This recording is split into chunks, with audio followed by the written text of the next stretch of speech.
Hello friends, good afternoon. आज हम छत्तीसगढ़ के भूगोल का अगला टॉपिक अभ्यारण्य पे देखने जा रहे हैं। तो वीडियो को पूरा देखिए ताकि एक ही बार में आज हो जाए।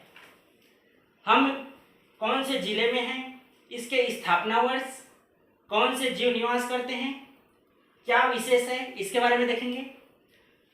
तो सबसे पहले तो कि छत्तीसगढ़ में वर्तमान में 11 अभ्यारण्य हैं। कितने हैं? तो 11। इसी क्रम में देखेंगे कि जो अभ्यारण्य हैं वह संरक्षित वन क्षेत्र के अंतर्गत आते हैं। अब देखते हैं कि वे 11 अभ्यारण्य कौन कौन से हैं। सबसे पहले सूरजपुर। इससे पहले इसे संभाग वाइज बांट देते हैं। ये ऊपर हुआ सरगुजा संभाग, उसके नीचे बिलासपुर संभाग, उसके नीचे ये दुर्ग और ये रायपुर, और सबसे नीचे बस्तर संभाग। तो पहले सरगुजा संभाग का देखते हैं। सूरजपुर में है तमोर पिंगला,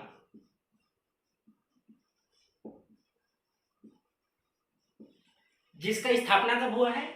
तो 1978 में। क्षेत्रफल कितना है? तो 608 वर्ग किलोमीटर, यह उसका क्षेत्रफल है। कौन से जीव पाया जाता है? तो नीलगाय। यह हुआ तमोर पिंगला अभ्यारण्य के बारे में। इसके बाद देखते हैं बलरामपुर में। यहां कौन सा अभ्यारण्य है? तो सेमरसोट।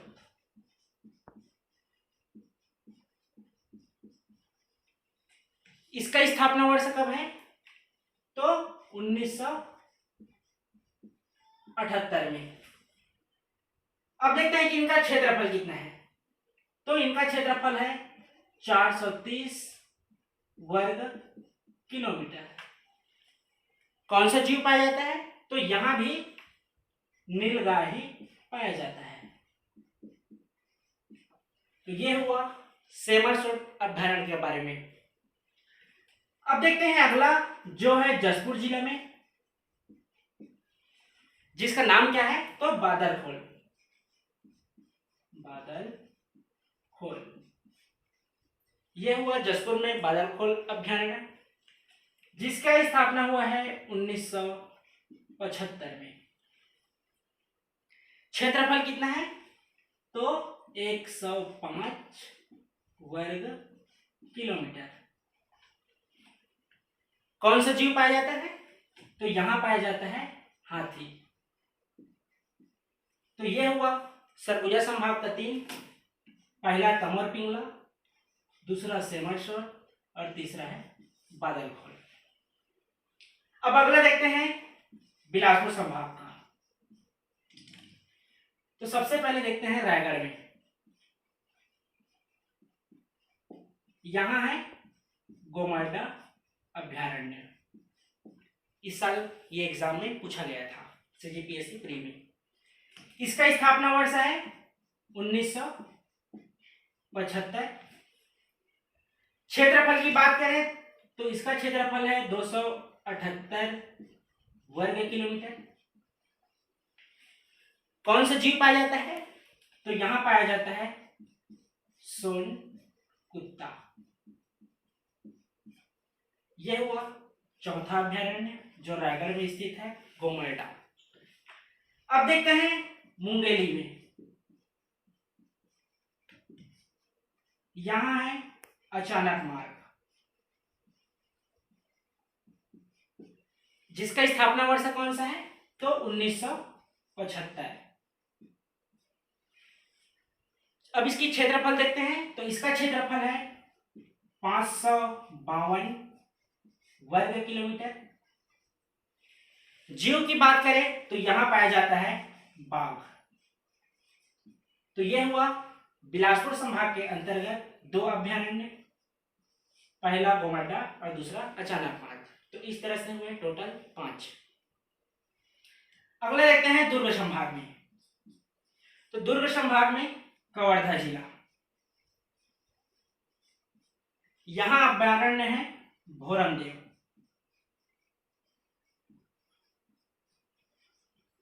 इसका स्थापना वर्ष कब है? तो 2001 में। क्षेत्रफल की बात करें तो इसका क्षेत्रफल है 163 वर्ग किलोमीटर। कौन सा जीव पाया जाता है? तो यहां भी बाघ ही पाया जाता है। यह हुआ दुर्ग संभाग के कवर्धा में। तो ये इसका क्रम हो गया 6वां। अगला देखते हैं रायपुर संभाग में। तो यहां महासमुंद में, गरियाबंद में और धमतरी में, तीनों जगह अभयारण्य पाया जाता है, अभी है। तो धमतरी में कौन सा है? तो धमतरी में है सीता नदी। इसका स्थापना वर्ष देखेंगे तो इसका हुआ है 1974 में। क्षेत्रफल की बात करें तो इसका क्षेत्रफल है 559 वर्ग किलोमीटर। कौन सा जीव निवास करता है? तो यहां जीव निवास करता है तेंदुआ। तो यह हुआ धमतरी जिले में सीता नदी अभयारण्य। अगला देखते हैं गरियाबंद, जहां है उदंती अभयारण्य, जिनका स्थापना वर्ष कितना है? तो 1983। यह हुआ इनका स्थापना वर्ष। क्षेत्रफल कितना है? तो 230 वर्ग किलोमीटर। लिख लेते हैं वर्ग किलोमीटर। तो कौन सा जीव पाया जाता है? तो यहां पाया जाता है वन्य भैंसा एवं मोर। यह हुआ गरियाबंद में उदयंती। अब देखते हैं महासमुंद में। तो महासमुंद में है बार, नवा, पारा अभयारण्य। इसका स्थापना वर्ष कितना है? तो इसका भी है 1976। क्षेत्रफल की बात करें तो इसका क्षेत्रफल है 245 वर्ग किलोमीटर। जीव की बात करें तो यहां पाया जाता है हिरण। यह हुआ महासमुंद का 12वां पारा। तो इस तरह से कितने हो गए? महासमुंद का 12वां पारा 7, गरियाबंद का उदयंती 8, धमतरी का सीता नदी 9। तो इस तरह से हुए रायपुर संभाग के अंतर्गत 3। अब देखते हैं अंतिम बस्तर संभाग में। तो यहां बीजापुर में 2 अभयारण्य हैं। पहला है भैरमगढ़ और दूसरा है पामेड़।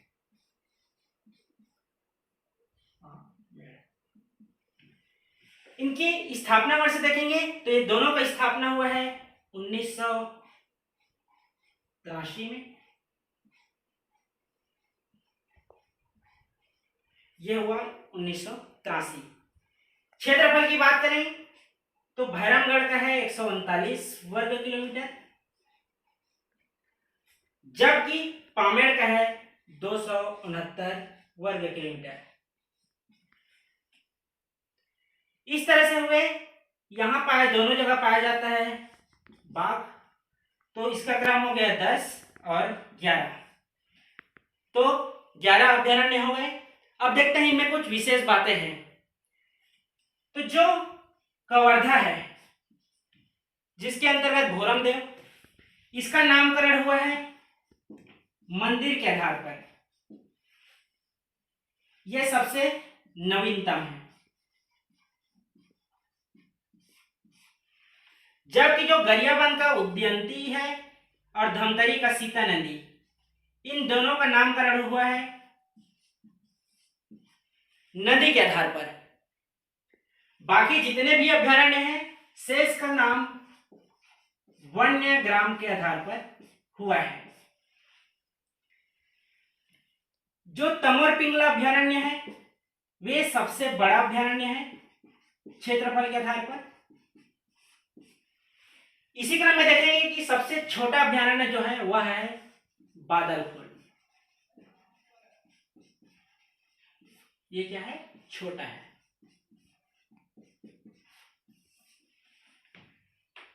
अब देखते हैं कि सबसे प्राचीनतम कौन है।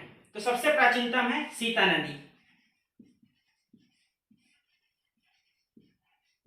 तो ये हुए इनमें विशेष कि सबसे प्राचीनतम अभ्यारण्य है सीता नदी, जिसका स्थापना हुआ है 1974 में।